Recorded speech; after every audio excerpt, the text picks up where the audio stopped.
Welcome to another episode of Candid Conversations with Ken. And today we're talking about the pursuit of dreams and what it actually takes to be the person that you want to be. When I was younger, I was voluntold that I would be a doctor.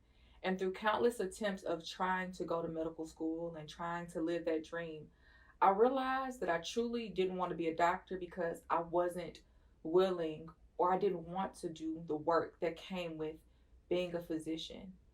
And I realized what I really wanted to be was an entrepreneur, someone who spoke life into people, and someone who essentially was a healer for anybody who came into contact with them. And that's how I came into my career as a therapist.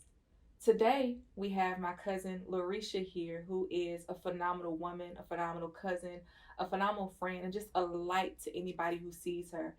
And we're talking about what it takes to pursue your dreams. Risha has great dreams, and she's done the work to actually begin the process of making those things come true. So that's what we'll be talking about today. So, hey, Risha. Hey, girl. How are you? I'm good. Thank you for bringing me here. Thank you for being here. Okay. So, another thing about Risha, she is my cut up buddy. So, if we laugh sporadically through this, that's just our natural disposition. So, before we get started, and before we get started into the pursuing dreams, I have a question. Who's that? Who are you? Girl, that's a lot. So, I think I am constantly evolving, but the lens in which I see myself is through the work of my mother and the work of my aunt. Both of them raised me, and so these two women were born in two different generations. My mom was in the 80s and the 90s. My aunt, was in the 50s and 60s, and so with these two women, they really labored hard for me, to have whatever I want. So I feel like who I am is their reward and their possibility. So I'm able to do anything I want to do because they worked hard for me. So that's how I see myself. I love it. Mm-hmm. And you know why I love it? Because you said they worked hard for me. They believed in me, so I'm able to be whatever I want to be. Yeah. Do you think that was a catalyst for you to start the pursuit of your dreams and what you wanted to do? Yeah, it's two things actually. Their labor, giving me the possibility. But when I was younger, I was incredibly sick, to the point of almost death. And so I've always had this, look on life that I have a second chance. So I don't ever want to do something that doesn't allow me to, feel liberated. So that, as well as when I was in college, I worked a job that I did not like. I worked in oil and gas. And I just thought, okay, well, this is the life I should have, work this 9-to-5 job, make this money, and be content. That wasn't being true to myself, that I wanted to have a life of liberation. Mm-hmm. It also wasn't, pleasurable for me because I always wanted to be an actor. I was an actor when I was a young child. So in that particular job, I decided I'm not doing this anymore. I'm going to move to New York. And so, what was the question? This is gonna happen a lot, guys. Just bear with us. So the question was, do you think their freedom gave you the freedom to be who you wanted to be? And you essentially answered it. You said yes. Yeah. But another thing I want to know, because this is just very mind-blowing to me, you also said I worked in oil and gas. And we live in Texas. So if you're watching from somewhere else, oil and gas in Texas is big money. So when you work in oil and gas, you get big money. Mm-hmm. And to walk away from a job in oil and gas takes balls. Okay, it takes a lot of courage, it takes a lot of tenacity. So for you to say I walked away from a job in oil and gas because I wasn't happy, even though I was making money, where do you think that came from?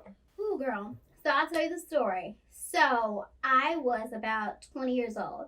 I was still in college. I was a junior, and I was working 12-hour days in oil and gas. Oh my God. Still had a course load that I was responsible, for undertaking. So my cousin got married one week, and we spent a week in Puerto Rico. And when I took that trip, I just thought, I should be able to see sights like this daily. I shouldn't be in a cubicle. I shouldn't be confined to this particular lifestyle. I should just live the life that I desire to have. Funny enough, when I came back, my manager at the time saw me, and she was like, Risha, you're very young. You're in this job, and you don't have to be in this job. I don't see that you're happy here. When I was working, I had a child, so I had to do what I needed to do, to sustain the life of my child and I. you don't have to do that. You don't have children. You don't have anything holding you back.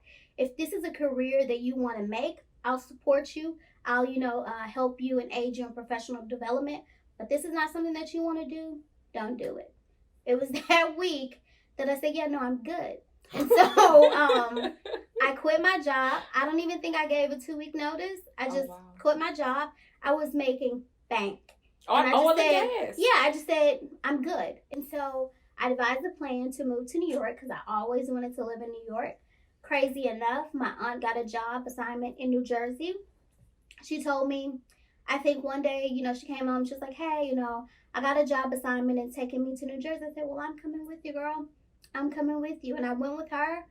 I didn't have any money saved up. I just said, I'm going to go with you. She went out to New Jersey, did a job assignment. She was there for about 3 months. And I was like, yeah, this is what, I want to do. So came back home and I grind. I went back to oil and gas, but I went into the chemical plants, stacked my money, did what I had to do, and I left and I went to New York. Wow. I didn't even know this story. I'm your cousin. I didn't even know that. You did? I knew about like the transition to New York, but I knew you worked in a plant, but I didn't know how the sequence of events kind of worked out. Mm-hmm. So I think another thing that we're missing right here that a lot of people miss, and I kind of want to highlight it just in case someone missed it when they were listening to your story. You've had people speaking positivity in your life. So from your mom, from your aunts, from family members, and even from the woman at work to look at you and say, baby, I don't even think you're happy. Yeah. So if you're not happy, I free you from this. Yeah. Do what makes you happy. How important do you think that was in you pursuing in the development of your dreams? You know what?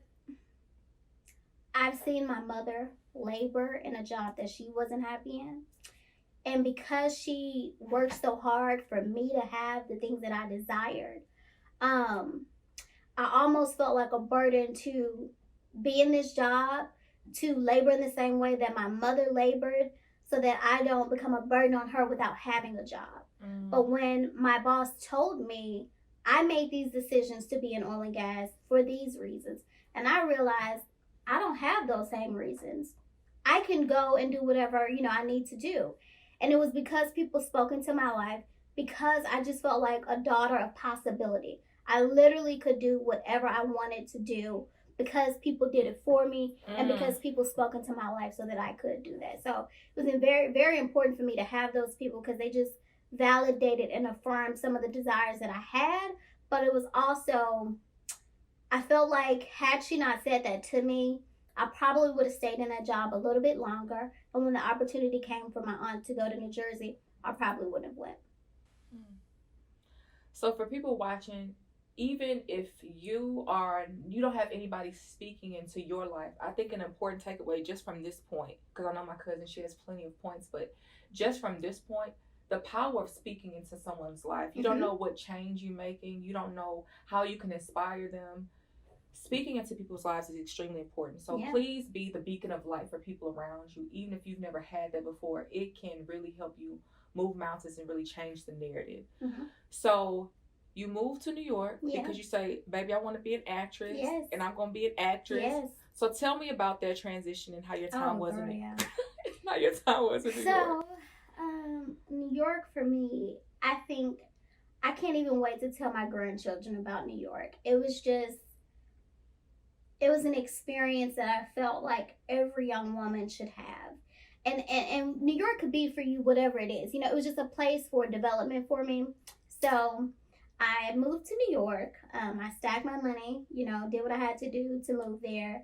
My mom and I, she wasn't really happy about me moving, but she was like, if that's what you want to do it. So my mom and I went to New York one weekend just to look at places. Mm-hmm. I found a Craigslist ad and I decided, well, let's just go to Harlem and meet this person on this Craigslist ad. Thankfully, it was a very sweet girl who was, safe. She wasn't crazy or anything like that. And she was like, you want to move into, the apartment? When do you think you want to move in? And I said, oh, in about a month or so, maybe 2 months. She was like, well, I need someone to move in, like, in the next few weeks. And I looked at my mom, and she was like, what are you going to do? And I was like, I'm going to move in, or whatever. So I gave her some money, as a deposit or whatever. And then I went back home. I'll tell this funny story here. That particular weekend was Mother's Day weekend. Oh, wow. So I was like, we're in New York. I got this money. I'm going to go spend some money on my mama. Let's go to Bergdorf's. Let's go to Chanel. I just did so much stuff. Oil and gas, people. Oil and gas. Continue. I decided to just ball out on my mom that weekend, knowing that I just put a down payment on an apartment. I'm going to go back home, gather my things, and then I'm going to move in. The whole trip, I said, do not check your account. Don't check your account. Spend this money, girl, but don't check the account. So I went home, and the weekend, that I was set to move, I went to Target to get a few things, and I saw I got $900 left. And I got to spend this money for this rent. And I have to have money for the rest of my time in New York. I spent thousands of dollars that weekend. All the money that I saved to move to New York, I spent in that Mother's Day weekend. But I said, Larisha, you're going to get here, you're going to bust your ass. And when I move, it's okay for me to curse? Yes, it's okay. Curse. I said, when you get there, you're going to bust your ass. Okay. I got there that weekend. I recall one of my friends from college, she moved there right after graduation. And so I called her. I was like, hey, I'm at Penn Station. Can you come meet me? Because I don't know where I'm going. As soon as I brought my suitcases up the escalator, I saw her and I just froze. I had never been without the safety of my family. And I was like, what did I just do? It was all cool when it was like something I was like, getting at. But then once I made it literally up those escalators, like, what am I do? Like, I don't have a job here. I just spent all my money. I have $900 left. I have to give this girl $700. Wow. I have $200 left. What the hell am I going to do in this city? And I started to have a panic attack. And my friend that was approaching me, she was like, are you okay? I was like, yeah, I just don't know what I just did with my life or whatever. And she calmed me down. She's like, girl, you're going to be fine. You're going to find something. You're going to be okay. I went and told my roommate, a part of me was like, should I even tell this girl? They ain't got no money to pay next month's rent. And I told her I decided to be honest. She was like, I got you. I'm going to hook you up, with the job. So the next day, we go to her job and I get hired on the spot. They were like, can you start today? Did I want to start the first day of my official day in New York? No. But I needed the money. So I said, okay, that's fine. I'll start. So I went and grabbed some food or whatever and came back in an hour and started working. And I got my job. I worked as a waitress or a hostess. In fact, you had went to the restaurant, remember? Which restaurant was it? Kinshop, when you went to New York. Okay. Do you remember that Thai restaurant that we all went to? Yes! Yeah, that was my first job. Really? Yeah, that was my very first job. Okay. So I worked there and I was able to pursue acting. And when I say pursue acting, it wasn't that I was always booking any roles. It was that I was auditioning for roles. It was that I was taking classes. I was doing everything necessary to put myself in that position that I wanted to be in as an actress. So I worked that job. I started, making friends, developing these relationships in my career as well as outside of my career. I started dating. I started doing the New York thing. A part of that journey felt like I was kind of like Carrie in Sex and the City. I love that and show. I just started living this New York lifestyle that I really loved. Yes, I was still pursuing acting, but it was more about me being in New York and just having that, that aspiration of myself come true. Because the acting, it needed to be something that I was working towards, but me living in New York was just a dream fulfilled by itself. So okay, so it was two dreams. It was two dreams, yeah. In that moment, the Sex and the City dream, exactly, and then the acting dream. Exactly, yeah. So it sounds like you were willing to make yourself uncomfortable. Oh hell yeah!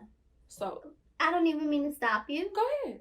But when I moved to New York, that very first day that I got that job, when they asked me could I work that day, I said, okay, I have about an hour and a half, before I have to work.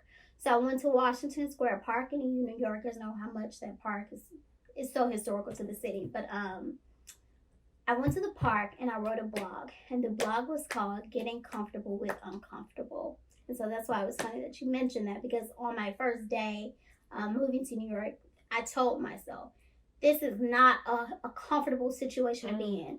Yes, I love New York. Yes, I love the idea of being a very young girl in this city pursuing all the things that I desire. But this is not about to be comfortable. So I need to be comfortable in being uncomfortable. So just want to throw that out there. That's good. Mm-hmm. That's really good. Yeah. And I think for people watching, they need to understand that even in pursuing your dreams, it's not going to be moments in which you're just comfortable and it comes easy, No. because your life was, I remember you telling me, like, I'm going to move to New York. I'm like, huh? Like, it was a complete 180, yeah, for sure. Your whole life just changed, and it was almost in an instant, but you were willing to do that to pursue your dreams. Were there any obstacles at any point in time that made you say, you know what, Risha, let it go? Well, they're not obstacles. Is a better question. Okay, so there were obstacles, so we know that. Of course. What kept you going? What kept me going was I had support from my family. There if there was, in an actual very tangible way.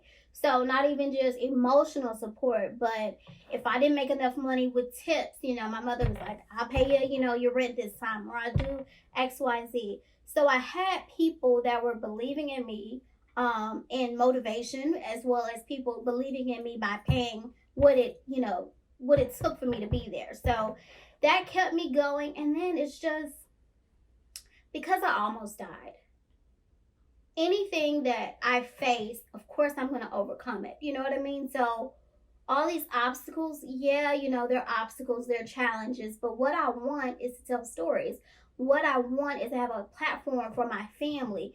Because one of my biggest things is not just acting. It's I want to be in a position in which I can repay my family for all the things that they've given me. That's really what kept me going. Okay. So your family, there are two things, right? They supported you in words, affirmations, but they also supported you in their ability with action. Absolutely. Like, I believe in you so much, I'm going to pay your rent, even if you don't make it. I believe in you so much, I'm going to pay for this. So they were supportive not just in words, but also in action. Mm-hmm. And then you having these experiences in which you almost lost your life, you realize life is fleeting. So I'm going to, no matter what, I'm going to make this happen. Absolutely. Okay. So New York happens. We're chasing our dreams in New York. And then tell me a little bit more about what happened. How long were you in New York? I was in New York 3.5 years. Okay. So my exit from New York happened in January of 2017. I got really, really sick, and my lease was coming up. My lease was ending soon. And so I went into the hospital for about 2 weeks. And if you're, a cocktail server, if you're not making money, what do you want the schedule for? Right. So I couldn't, provide for myself. And I got into a position where it was like, I don't need just money to pay my rent. I need money to have a deposit for another apartment. I need just a ridiculous amount of money. And then I went in the hospital for 2 weeks. So that put me back. And I decided in that moment, okay, well, what am I going to do? I can depend on my family, or I can do something for myself. Well, when I got out of the hospital, a project came up for me to go to Sundance. So I went to Sundance, and when I was there, I met so many producers, so many directors, and who saw my talent and believed and affirmed in my talent and suggested that I move to California. And so I said, I just got out of the hospital. My lease is ending soon. These people, say I should go to LA. Ultimately, I always knew that LA would be, my destination, but I wanted to put in the work in New York. Mm-hmm. And so since, the opportunities in New York were looking bleak, didn't have a job anymore, facing health challenges, lease coming up, let me just, move forward to LA. And so I decided to leave New York and unfortunately moved to LA. Okay. So you pivoted once again. Absolutely. Okay. So, and that's another thing I want you guys to take away. Risha's going to give her own takeaways, but I want you guys to take away the importance of being flexible. She realized things weren't working, and then she said, you know what, I'm going to pivot in another direction. I know this is where I'm ultimately headed, and I'm willing to pivot to chase my dreams. Yeah. So tell me about the time in between New York and LA. What happened? Mm-hmm. So I decided to leave New York, and in my innocence and youth, I just thought, okay, I'm going to make a decision to go to LA, and that's just going to happen. I didn't think about the details that were required to make a move like that, which was different than how I moved to New York. I planned it out, even though when I actually got there, I didn't have an idea what I was going to do, but I didn't think about LA in the same way that I thought about New York. And I think we'll talk about this more, but I think that it was not a decision of passion or desire, but more so like, I gotta pivot because things are bleak here. And I'm not just going to go home to Houston and sit there. I have to do something for my career, so I'm going to move to California. So I think that's what fed into, I'm not really thinking about the details, I'm just going to do it. So I decided to leave New York. I came home. I thought my period, at home was just going to be this transitional period with me getting all my things in order, to move. I lived in New York, so I didn't have a car. If you live in LA, you need a car. You need to, transport back and forth from auditions, work, whatever the case may be. I didn't have an idea of where I was going to work. I didn't have, support in LA. I had friends that I had developed, in New York, and I didn't have the same in California. So a year happened. What was supposed to be a few weeks or a month turned into a year. And the reason why was because I didn't have the resources. And during this process, I still think between 2017 and 2018 was the most depressing part of my life, because in all of my experiences, if I had an obstacle, I could work through it. That time, I was trying to get to LA. I had left New York, and I had no way to get to LA. I didn't have a car. I didn't have a job. In order to get a job, you need to have, transportation. In order, to do the things required for me to move, I could not get a job. Not that I didn't want one. It was as if, like, my cousin Chelsea and I like to say, it was as if God just put, handcuffs. You can't do nothing. And I would just try to pivot and try to, let me go do this to make some money. I was just trying so hard, and I could not do anything. And it wasn't until my cousin Chelsea was like, hey, I have a car. Take this car. Go do what you need to do. I think I had like a little money left.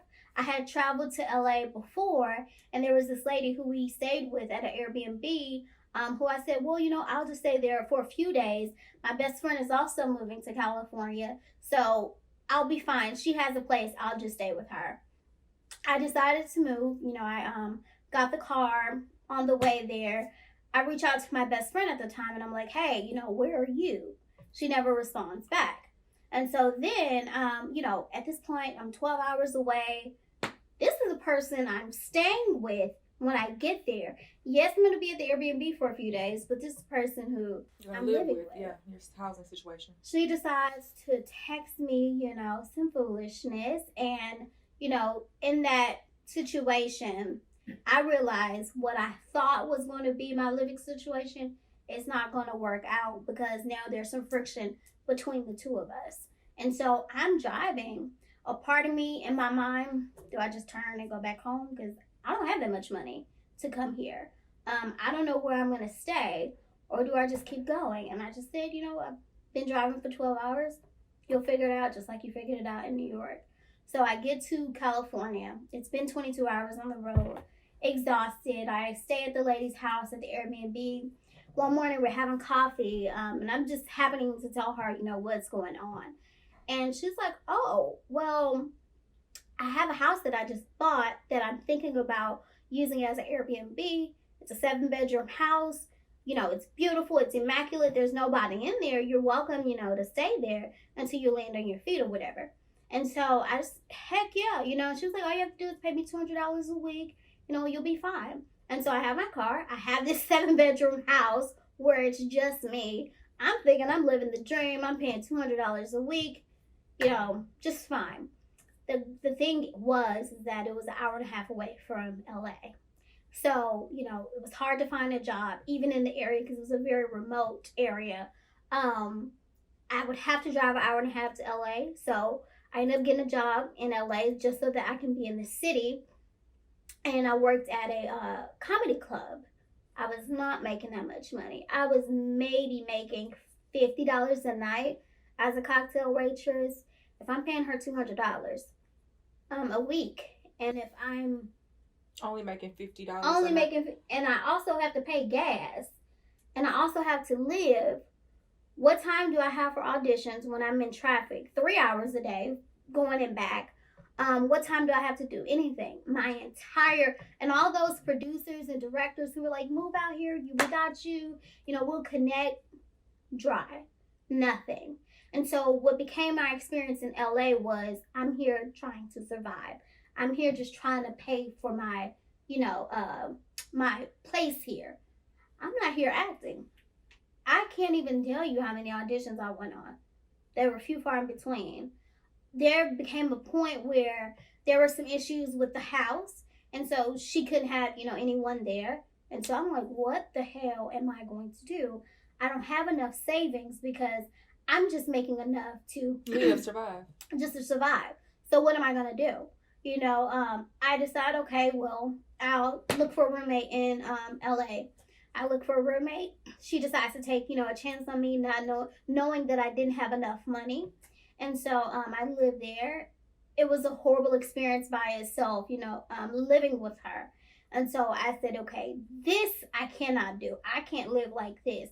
This is not, a place in which I can find like home or solace in.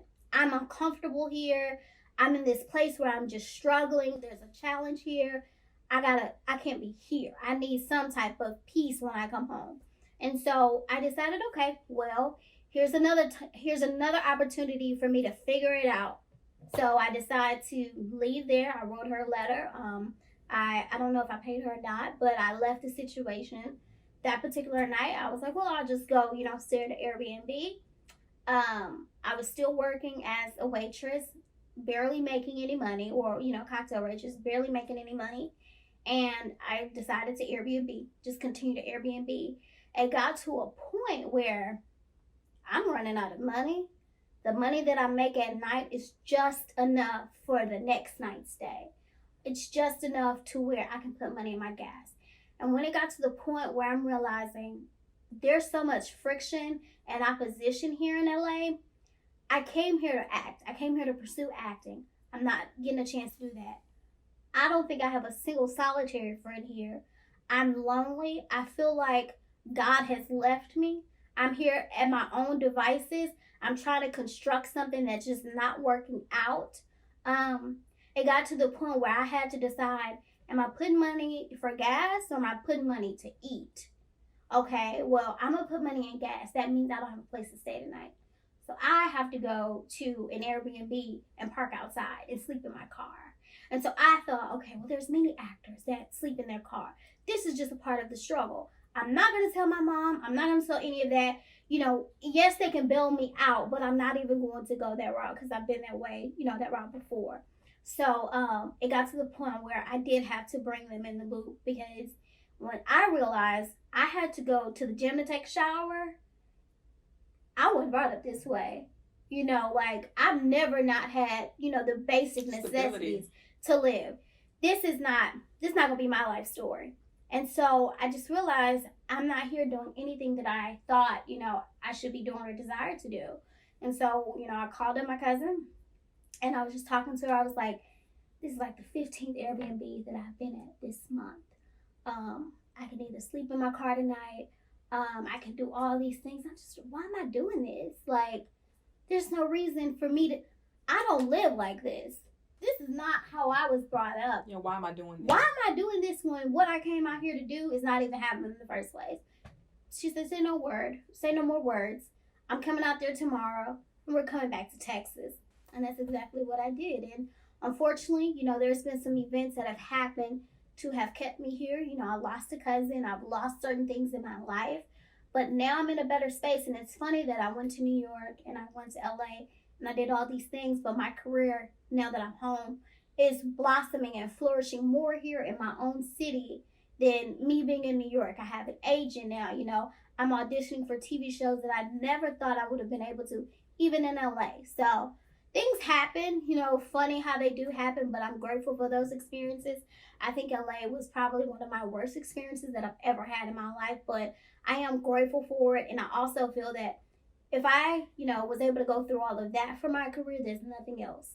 And I'm not leaving it. I'm pursuing my dream because I've slept in my car for my dream. I've sacrificed food, sustenance for my dream. I deserve it, So that's just where I'm at with that right now.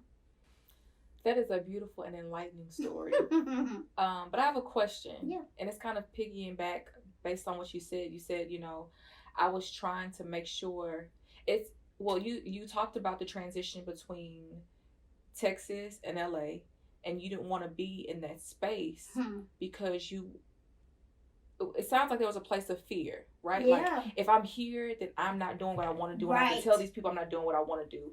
So it sounds like there was a lot of fear that kind of catapulted that decision to go to LA. Would you have, if looking back at it now and listening to everything that you went through, do you think you would have done things the same way had it not been for that fear or that place of disappointment? It wasn't just fear, it was also shame. On one side of my family, I come from a proud family who, have really great accolades and who saw my career as choosing acting. They didn't hold it in the same regard that they held theirs, or their children's.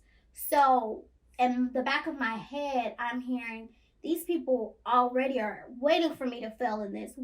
I had someone tell me, well, why don't you just get a regular job? Why don't you go back to oil and gas? Like, you can do these things. Why don't you do that? And every day that I'm home, that's another failure. That's another Risha is not, is not pursuing this, or Risha's not succeeding in this. And so I just had that negative self-talk. And then people just telling me, like, well, why don't you just stay in Texas?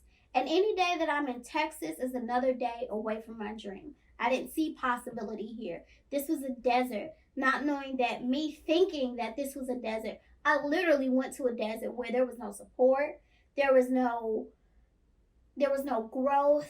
I even just felt in my faith that there was nothing there. I felt like God had abandoned me in LA, when really it was my negative self-talk, my whatever pushing me to that place when I should have been there in the first place. Now, I'm grateful for my experiences, because had I not had those experiences in LA, maybe I wouldn't be so, self-secure in my career to know that I can really do anything in this career, because I've already done the worst of it. Yeah. But I think that's important to talk about sometimes too, because sometimes it's not us that we're trying to convince, it's other people, and trying to convince other people can lead us down a path that we were never intended to go in the first place. And for you, you had these experiences and they catapulted you and they made you believe in yourself and they built some type of resiliency in you. But just hearing back again, it's just like, you know what, I did it because I didn't want it. To me, I didn't see any other way out. I wasn't in a place to make rational decisions, right? And it was from a place of fear. But now I know. Now I'm back home and I see what. This is literally, I think ultimately I have to move to New York, or I have to move to LA, and now I don't think that. We live in a time, and to be frank, I've also been thankful for this pandemic, because now the career that I thought I had to have in one of these cities, I can have it right here at home. There's no more auditions in person. There's auditions virtually. Classes are virtual. Everything I need from my career, I have it in the confines of my zip code in Houston. Everything. And I also want to say, to piggyback on, the conversations that were being shared with me about my decisions. All these people that were pushing me without even knowing that they were pushing me to move to LA, these are people that I could not depend on once I was in LA. So I was doing all these things for people who couldn't even help me in the first place. Yeah. But now that I'm home, no one can say anything, because I am prospering, and my purpose is being fulfilled in a way that these same people, they see what's going on. And it doesn't even matter to me anymore what, the naysayers say, because I'm content. I'm happy. I have a purpose, and I'm seeing my purpose happen even in Houston. Okay. I think that's great. Will Smith once said in an interview with Sway in the morning show, which I love, he was talking about why it's important not to share your big dreams with small-minded people, because they live from a place of fear, and they'll ultimately try to tell you what you can't do because it's what they think or believe about themselves.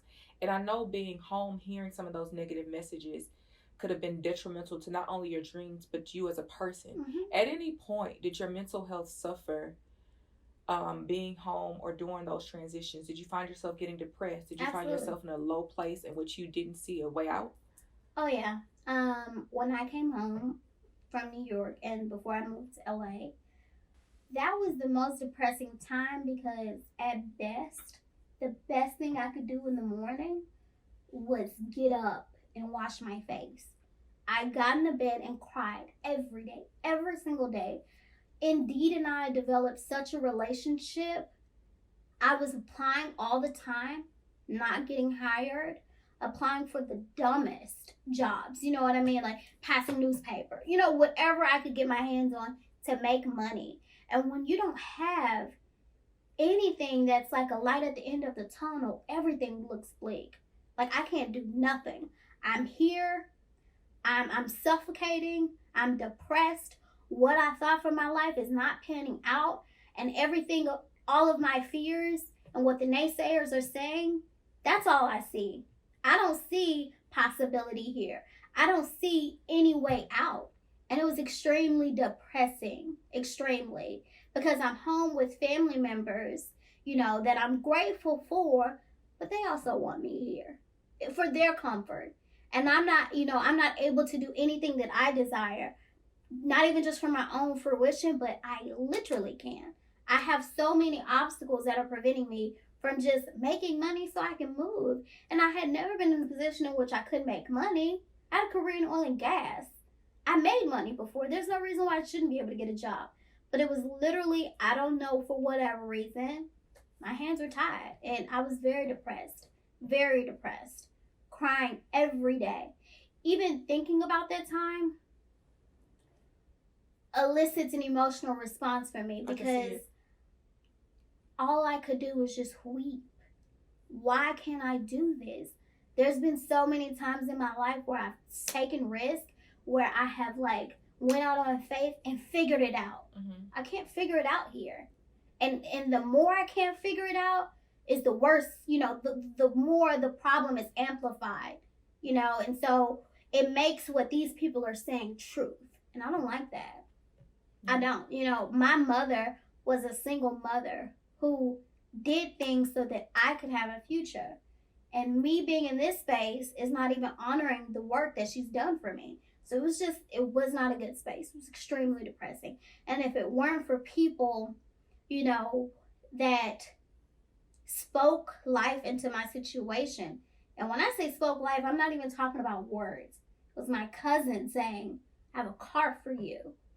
What that did for me, everybody here wants me to fail. Or at least that's what I felt like.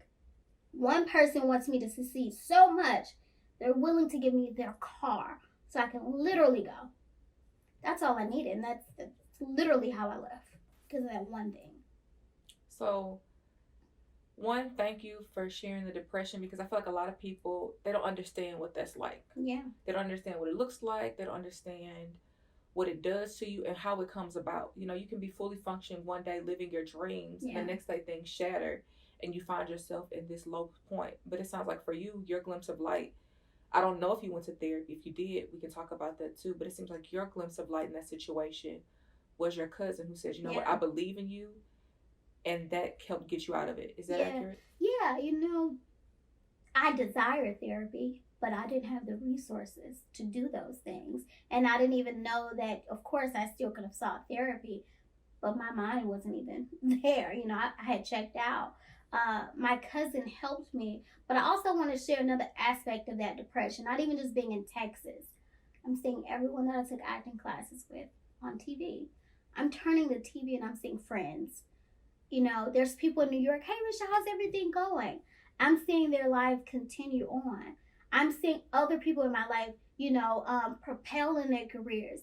And I'm here struggling. So that was another aspect of that depression that I wanted to, share. Because a part of that is, even though we don't like to talk about comparison, when everyone in your life is advancing and you're, in this stagnant position, that's depressing. Yeah. That's suffocating. But, my cousin was the light at the end of the tunnel.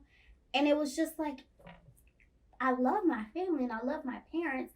But I think my mother had also saw my struggle in New York and just wanted me to herself. But it was like, no, because I was even asking her for resources and things like that. But if it meant me leaving, it wasn't happening. So that light at the end of the tunnel, being that car, was everything for me. Okay. So my question for you now is, what keeps you going? You're back in Texas. You're doing interviews. When I talk to you, you know, you're straightening your hair. You look real cute.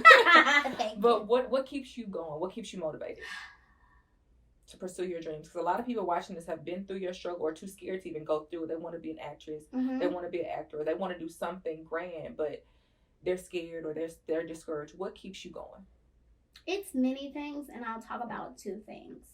One being my family. Those very same people that were the voices of my own negative self-talk, I want them to have the desires of their heart. Me pursuing the desires of my heart and showing that she got it, you know, she did what was necessary to pursue those things and get it. I want that to be steam power for them to do the same. And I want to be able to provide a good lifestyle for them. Two, I didn't come this far just to come this far. I didn't sleep in my car for nothing. I didn't move to New York with $900 for nothing. You know, a big reason why I keep going is because my cousin Tamara died.